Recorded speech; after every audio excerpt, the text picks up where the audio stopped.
Hello dear student, मैं मोनिका श्रीवास्तव अपने YouTube channel गृह विज्ञान की पाठशाला में आप सभी का स्वागत करती हूँ। तो हमारी जो क्लास है वो होम मैनेजमेंट की चल रही है, गृह व्यवस्था की चल रही है। तो आज हम अपनी क्लास में रिसोर्स के बारे में पढ़ेंगे, मतलब साधन या संसाधन के बारे में।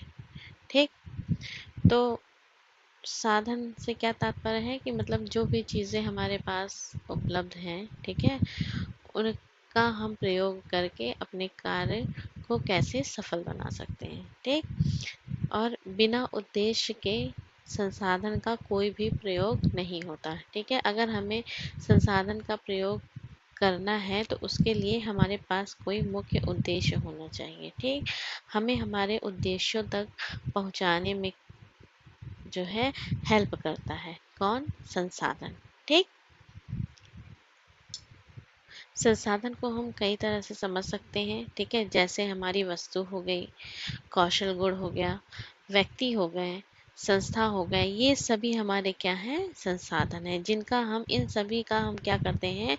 अपने कार्य में इन सभी की क्या करते हैं? मदद लेते हैं। ठीक है, हेल्प लेते हैं इनकी।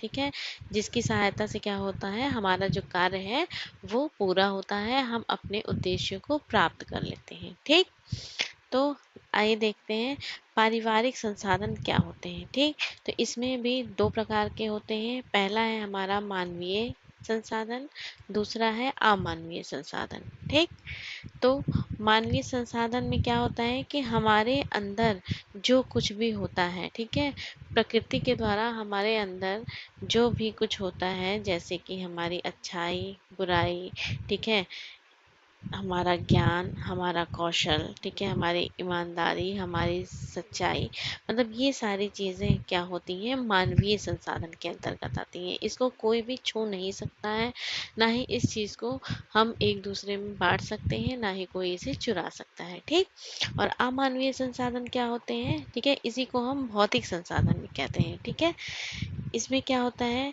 इसको छुआ भी जा सकता है और इसको देखा भी जा सकता है। ठीक, फिर क्या है? जैसे पेन, पेंसिल, किताब, कोई अन्य वस्तु जैसे चेयर हो गई, ठीक है, टेबल हो गया, इस तरह से हम इन सभी वस्तुओं का क्या करते हैं? प्रयोग करते हैं और अपने कार्य में जो है इसकी मदद से उस कार्य को पूरा करते हैं। ठीक है, तो ये हो गए हमारे संसाधन या साधन। ठीक है, और ये दो प्रकार के होते हैं, एक मानवीय और एक अमानवीय।